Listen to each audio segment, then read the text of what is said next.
Welcome to Big Ideas Little Table, where the table is constantly little and the ideas are always big. I'm Peter. I'm Chris. And today we are going to share our grossest and funniest stories of the ER. He's already laughing. He already knows it's going to be good. All right, Chris, start us off.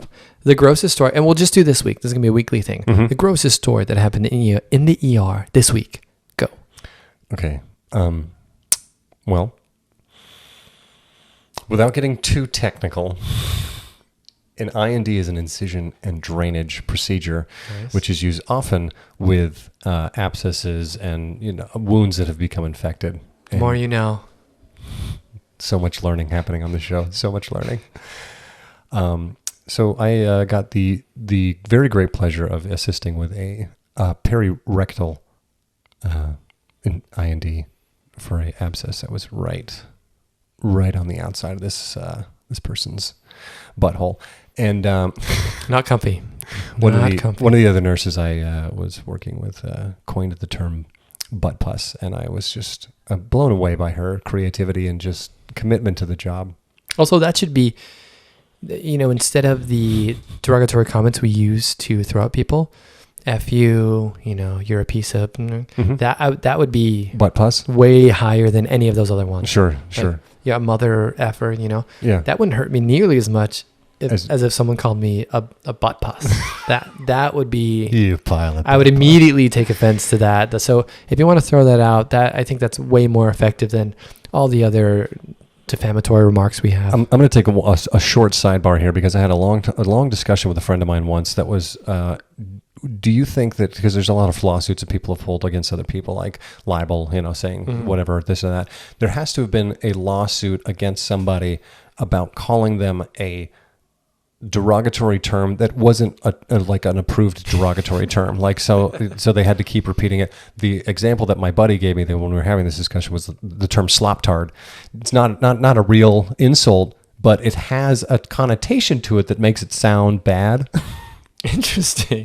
And so he said, well, if ever there was a lawsuit about somebody being called a slop-tard, I would love to hear it. Just I think there should be lawsuits against anyone using those remarks that aren't true.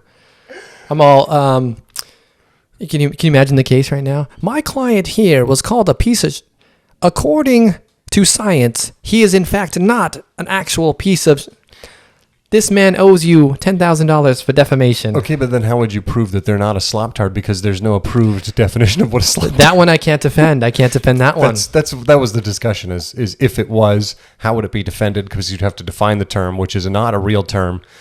All the other ones I can defend. Yeah, I can't defend that one. Yeah. But it should be a thing. You should be able to bring legal action upon someone for those words. Yeah, that would stop it real quick. People would think twice.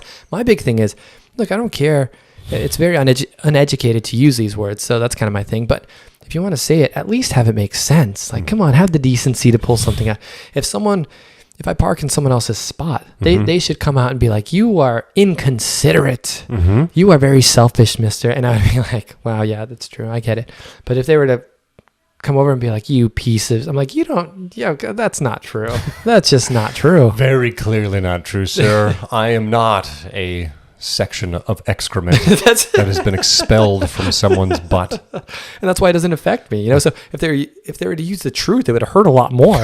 If they were to pull it to the side and be like, your father never loved you, I'd be like, oh my gosh, wow, The wound. that hurt. That was a big one. You want to hurt me? Pull those out. Do not. Don't You're use- not a good father. Yeah. Why would you say that? He does watch too much Blippi. You're right. Those would hurt far more than anything else. Sure. So just a little tidbit. All right. So let's get back to butt pus. Butt pus. So while assisting in this, which it's already a gross situation. I mean, abscesses are gross. They're full of pus, all kinds of things. Although people do watch them on, the openings on. It's a thing. Maybe we should do that. I don't have any abscesses on me currently, but I can work on that. Might be able to get into meth just to start this. Just a little bit, a touch of meth. What got you into meth? Well, our YouTube channel. It really took off after that one. We were going to do OnlyFans, but this is better. So, I mean, I'm addicted and I'm horribly in debt, but totally worth it. 100% do it again. I didn't need those teeth anyway. Saves on dental. So the doctor comes in to do this IND, and nicely he's trying to inject lidocaine to help numb up this, and while injecting the lidocaine into the abscess, it proceeds to rupture violently, expelling across the doctor's shoulder all over the curtain. We had to have the curtains replaced. It was all over the floor, all over the Mayo stand, or the table that they have. Those little metal tables are called Mayo stands, for those uninitiated. It's like a murder movie. Oh my there. gosh. Well, and Did he get hit? He got a little bit on his forearm. Fortunately, it missed his face because he wasn't wearing any facial protection. But I was like, oh my God, I'm always so wear your glad PPE, guys. Always wear the PPE. Number one lesson. Yeah, because if that hit me in the face, I might gag, and I don't gag very often. It brings a whole new definition to the term facial.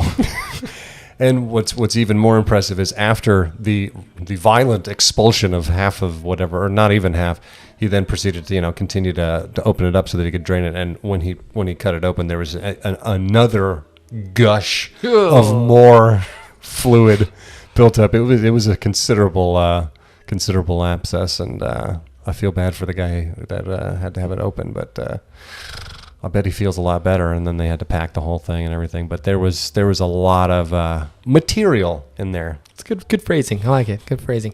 I feel bad for the neighbor because we just have curtains. It's not an enclosed room, so whatever smells were coming out of there and things were being flung, that person next door was getting all of it. Yeah. Fortunately, when I worked on ambulances, I think the amount of people that just vomited in there killed off most of my ability to smell. So if ever there's a deadly gas leak, I'll be the first one dead because I won't smell it. But it does help in our current position. Nice. Okay. Grossest thing that happened to me this week. It was a mild week, so it wasn't that bad for me. So the grossest thing that happened was, and it wasn't even my patient. It was someone else's patient. I had pretty good patients this week, so. You lucky dog. I know. But the grossest thing that happened was I walk over because I think I brought the patient next door. Mm-hmm. And I was like, oh, man, who reeks? And the other nurse was like, oh, yeah, it's the patient over here. So he dropped a deuce on the floor. And then that led into a whole nother discussion as to why. And it, and it's just, and she told me what happened. And I just couldn't believe it. It was by purpose accident, one of those things where they meant to go to the bedside commode, they completely missed, and then in attempting to rectify the mistake while wiping, they were just flinging the poo. So they had defecated, and we're like, hey, let me wipe, as you should. Sure. They wipe, they see that it's on the toilet paper, they start flinging it everywhere. So they're just flinging poop all over this room. There's pee on the floor. It's like a Jackson Pollock painting. Yeah, so needless to say, I was like, well, not going in that room. Let me call EVS, and then we'll handle it after that. Can we just give a nod to the EVS people? I mean, yeah, we get a lot of credit because we're doing nursing stuff, but those people who come in and clean the rooms afterwards, thank everyone for you. Amazing. Mad respect. Not enough support for them. They're awesome people. So next up we had the gross. Now we have the funniest thing that happened in the ER this week, Chris. Well, I don't know. The poop flinging is a little bit funny as well. I would just love to have seen it like close up, like like he's trying to get it off, and like some comedy skit, like he's like rolling over it, more poop is coming. Sometimes patients come in and I don't know, they just decide that it's time to act like a toddler. It's like, oh, I don't know what to do here. I better just start slinging poop all over the place. Time to pervert. I do not want to imagine what this patient's house is like. Like, if he does that in a public place, like, can you imagine? Just burn it down. Just don't go in there. Condemned, burned down. Sorry, nothing we can do. So funniest thing that happened this week. So there's a double standard in nursing. I'm going to put that out there because a lot of times if you or I have a female patient and that female patient needs a straight cath, they will oftentimes feel more comfortable having a female nurse do that. And so a lot of times we as males are forced to go ask our, female counterparts to come do what is essentially our job. And I feel bad about that. And so oftentimes I'm telling all of the other female nurses, if ever there's a gentleman who needs a straight cath or whatever, or somebody who's just like giving you the creeps and whatever, I'm more than happy to go in there and be the male presence, so to speak, because it seems like guys don't care if a girl gives you a straight cath, whatever. Silly double standard. Everybody should be allowed to be comfortable as whatever it is, but to me, it's like, can we not just admit that we're all, medical professionals, and I'm not turned on at work? Because there's couldn't people, agree more. There's people slinging poop everywhere. It's not an environment conducive to arousal. There is nothing tantalizing about this environment. Let me tell you. And we're back to that word again. Tantalizing. Brought to you by tantalizing. Anyway, It's gonna be the name of my next cologne, guys. Tantalizing. By Peter. Is that another T-shirt? That's idea? another Just tantalizing. Tantalizing by Peter. Just gold. I mean, Rumpelstiltskin, Rapunzel, whatever you want is just coming out here. Rapunzel-Stiltskin. It's gonna be a combo. It's gonna be it's coming out this Halloween. Actually, it's gonna be a movie. Disney movie? No. Disney movie. Disney Plus. Not if they're talking about slinging poop. Maybe HBO. Anyway, so I had one of my female counterparts approach me and say that there's a younger gentleman who needs a straight cath, and she was like, "Can you go ahead and do it?" I'm like, "Yeah, no problem. So I get all the stuff. I go in there. This guy who's younger than me, which is funny because once you become older, anybody younger than you is a kid. Do you say that? This kid here. Hey, bud. Hey there, sport tiger. What do you need? Anyway, this fella needed a straight cath, and so I go in there, and he's visibly nervous. And What is a straight cath? Oh, I'm sorry. When somebody's having urinary retention, essentially we're sticking a straw up your urethra, and that is exactly what you think it is. We're shoving it up your penis and or vaginal urethra. The vagina. Vaginal. I like that. Yeah. Like how I turned that into a location, an adverb. I don't know. It actually works on multiple levels. One could make the argument it's supposed to be pronounced vaginal, but vaginal works too. It's very European. I like it. Are we back to the Vespa? We're back to the Vespa. Straight I really cath. want a Vespa. Okay. We're not talking about that anymore. Anyway, so I had to do straw up the penis. Don't do that action again, please. Just not towards me. Just can you do it that way? Is this making you uncomfortable? A little bit. Should we go back to It's tantalizing? tantalizing. Ow. All right. So you're throwing in the straw. I've got it in my hand. I'm whipping it around. Poops everywhere. No. So I'm talking to this kid, and I'm trying to, assuage his nerves a bit. So I'm like, it's all right. I've done this a lot of time. And he's, well, is it going to hurt? I'm like, well, you lie to him at this point because I don't really know. I've never had a straight cath. I just tell him, it's a lot of pressure, but you'll be fine. Everything's going to be fine. I've done this a lot of times. The amount of penises I've had in my hands is innumerable. And that was before work. I thought we were going to talk about that. OnlyFans again. Sorry. We just keep coming back. I don't want to bring up the second job. Then the next thing he asked me was something I wasn't prepared for. They didn't ask it on the NCLEX, which was shocking. He looked me in the eyes and said, "Do I need to be hard for this?" The name of your next porno, by the way. Do I need to? That's a T-shirt That's idea. a T-shirt. Do I need to be hard for this? Question mark. Actually, a hilarious T-shirt. And you don't want to laugh right in the face of the patients because they're nervous, and it took everything in me. Sorry to not laugh and follow up with some other snarky comment. So many thoughts running through your mind. What'd you go with? What'd you go with? I said, no. Probably in that speed. Did you have a mask on so we can't see you smile? Yeah, Did you give it away? No, I didn't. I wanted to say, if at any point you're in the hospital and you're hard, something went wrong. That's not why you come to the hospital. It's not why you should be. Nobody in the hospital should be hard.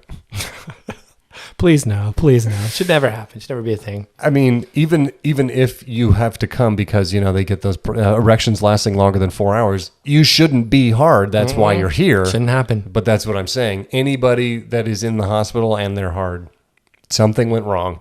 That should be on they have these posters and signs and stuff like before you come into the hospital that's like no weapons, no drugs. Like these are the rules of the hospital. Like one visitor with family, and that should be right underneath there. No like, erections. No erections. no erections, no matter how long it's been lasting. Sir, you take that out of here. What's in your pocket? You gotta go. I'm sorry. Come back in when it's put away. Anyway, so I went with no as my answer. There was no. I said nope. And if he needed to be hard, I think we would have kept the female nurse coming in instead of me. I don't know what he thought I was going to do. I'm like, yeah, you do. So you let me know when you're ready because we'll start. Oh man, that's good. Okay, I don't know how I could follow that one up. I'm sorry, I didn't mean to That was good. That blow was the good. doors off for the first one. Funniest thing that happened to me in the ER this week. I had this drunk guy, which normally happens. It's Saturday night. People always have a little too much to drink. And this guy, It wasn't you, right? it wasn't. It definitely wasn't. Came to me. work drunk. Mm-mm. Give me the health care, whatever you want. Never touched this stuff. No, not into that. Would never.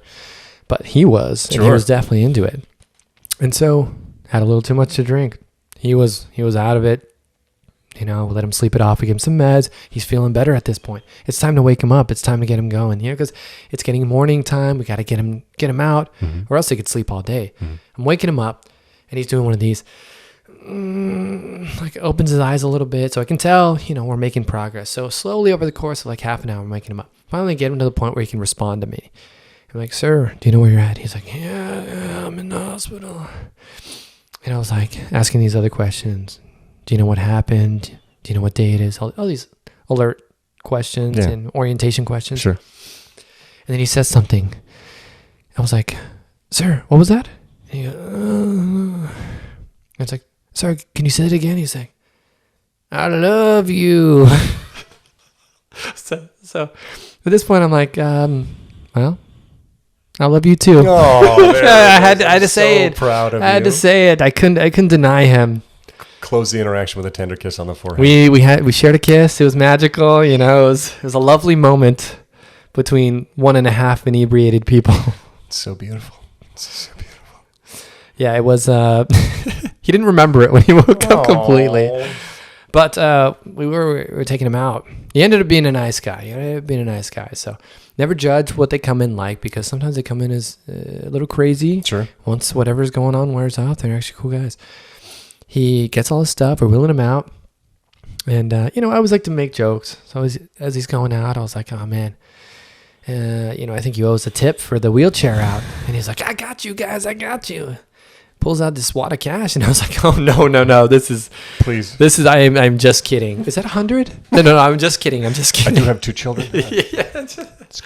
So he ended up being a great guy. I don't know if it was the "I love you" that did it, or Maybe the wonderful brought him care. back.